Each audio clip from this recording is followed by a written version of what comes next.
Mingming. Grabe naman siya. So, ito nga pala, dito sa Bicol, guys. Ito yung aming sili ng labuyo. Ayan.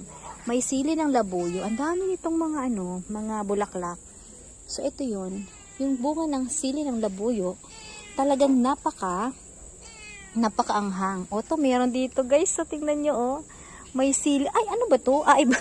Akala ko yung sili ng labuyo ay namunga ng pagkalalaki. Kasi alam natin, ang sili ng labuyo ay maliit. So, nag-cross pala sila, nag-combine silang dalawa. Pero magkaiba, guys, ang kanilang puno. O, ito. Wow, may malalaki. Ang sarap nito. Ang bango nito. Ito yung parang capsicum. Ay, iba ang capsicum, diba? So, masarap to sa menudo. At ito yung mga dahon, mga bunga ng sili ng labuyo. Sili ng labuyo to, di ba? Oo, ito yung mga, ayan guys, yung sili ng labuyo. So, ito, meron dyan. Ganito siya. Maliliit lang. Pero, ang anghang nito, guys. Ayan. Di ba? So, nagka-combine sila. Nawaw, mali ako dun, Sabi ko, yung dahon, yung sili ng labuyo ay namumunga ng pagkalalaki.